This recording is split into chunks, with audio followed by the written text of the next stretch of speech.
Amigos, muy buenos días, bienvenidos a La Pelotera. Continúa la discusión sobre el tema de la sentencia de la Corte que establece que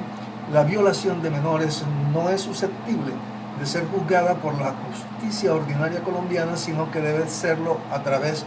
de la Justicia Especial para la Paz para el caso concreto de los hechos referidos a la FARC. Creo que aquí hay que tener claro lo siguiente, que parece que es lo que no está claro, y es que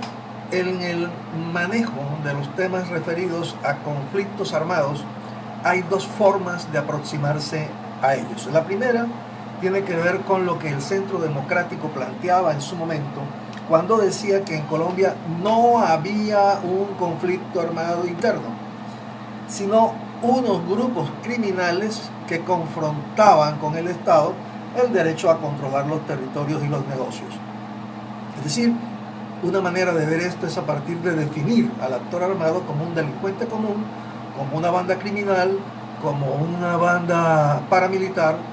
como un delincuente organizado, como quieran llamar eso. De allí que se establezca en ese caso que el Estado se denomina de tensiones interiores. Cuando hay un estado de tensiones interiores, entra también en la perspectiva del derecho o del sistema de derechos humanos para decir que esos delitos cometidos por esos grupos que no confrontan con el Estado para reemplazarlo o para derrocarlo, sino para poder ejercer sin el control del Estado sus propios negocios, sus propias, llamémoslo así, actividades criminales, entonces ese proceso se tramita a través del derecho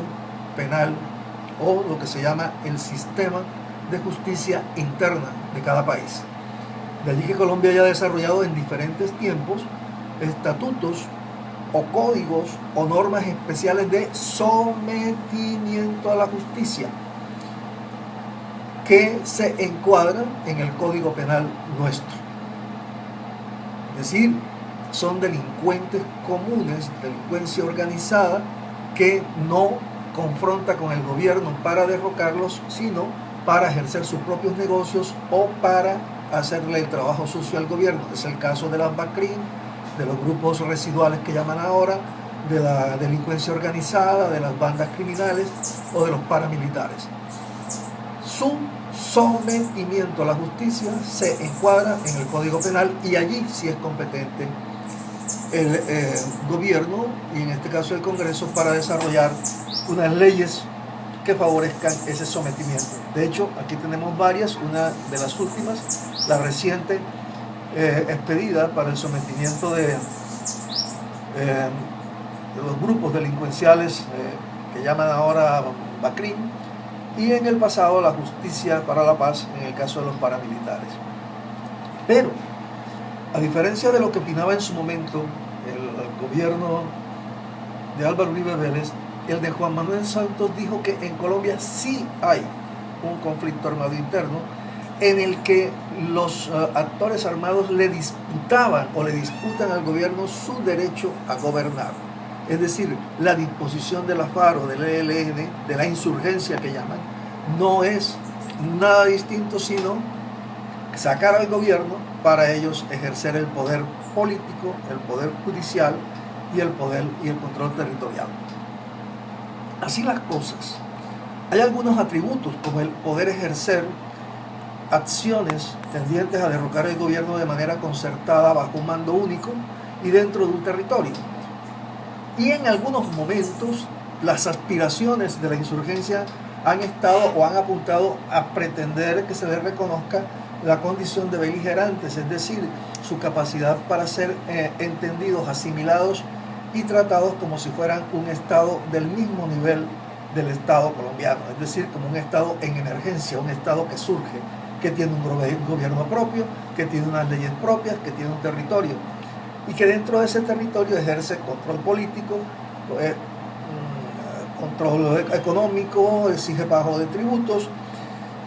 imparte justicia e interviene en la formación del poder público. Cuando se acepta que en Colombia hay un conflicto armado interno no internacionalizado, entonces el trámite de ese problema se hace dentro de un marco de paz en el convenio, llamémoslo así, que tiene como referentes, ya lo hemos dicho también, el Estatuto de Roma, Corte Penal Internacional, el Derecho Internacional Humanitario o Protocolo 2 a los Acuerdos de Ginebra, o lo que tiene que ver con la justicia transicional. Así las cosas, debemos tener eso claro, porque es que estamos en la discusión hablando, en el caso concreto, de que podemos juzgar a la FARC dentro del sistema judicial interno de Colombia, cuando lo que hemos acordado es que por ser un actor que ejerce la violencia y las acciones armadas en procura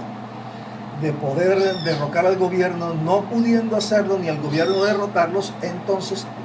firman un pacto de paz, no en el marco del derecho penal colombiano, sino del bloque de constitucionalidad que está conformado por esos 3 y otros acuerdos también de carácter de derechos humanos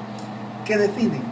o que responden a esa condición que se le ha reconocido de insurgentes y no de delincuentes comunes. Sé que es difícil de entender, no es del gusto, pero yo sí aspiro a que ocurra algo que muy seguramente será inédito porque nunca hemos tenido esta experiencia, y es que se diga que el señor, por poner un nombre de los muchos que están acusados de delitos contra el honor o contra el pudor sexual, de los cuales son víctimas menores, la sentencia del señor, vamos a poner ese nombre, y lo digo como ejemplo, Iván Márquez, se le encuentra culpable de haber violado a una niña, 2 niñas, 3 niñas, 5 niñas. Y entonces la sentencia dirá si lo encuentran culpable, independientemente de que haya confesado, porque si no confiesa se va para la justicia ordinaria, si no acepta responsabilidad se va para la justicia ordinaria, si no resarce el daño inferido se va para la justicia ordinaria, si no pide perdón se va para la justicia ordinaria, y si no da garantías de no repetición se va para la justicia ordinaria. Entonces supongamos de que todo eso se llena, dijo la verdad, aceptó la culpa, pidió perdón, resarció de manera integral y proporcionalmente a sus víctimas, además de eso mostró y proveyó garantías de que eso más nunca iba a ocurrir de parte de él. Entonces el juez le dirá, bueno, en estas condiciones, señor Márquez, 1, su sentencia es de 40 años de cárcel. Y además de eso, interdicción de derechos políticos por igual tiempo, por 40 años. Sin embargo, dado de que hay un acuerdo de paz, entonces su pena máxima va a ser de 8 años. Y la interdicción de derechos políticos será igualmente por 8 años. Pero habida cuenta la gravedad de los hechos, esta interdicción de derechos políticos no se le rebajará, será igualmente por 8 años, y los 8 años no serán de servicio social, sino de privación relativa de la libertad, tal que usted no podrá salir de Colombia en esos 8 años y deberá permanecer sin ningún subrogado y sin ninguna vigilancia, sin ninguna ventaja de conmutación por igual tiempo en una colonia agrícola. Eso puede ser, porque eso está previsto en los acuerdos. La apreciación que haga el juez y la sentencia que imponga dependerá de los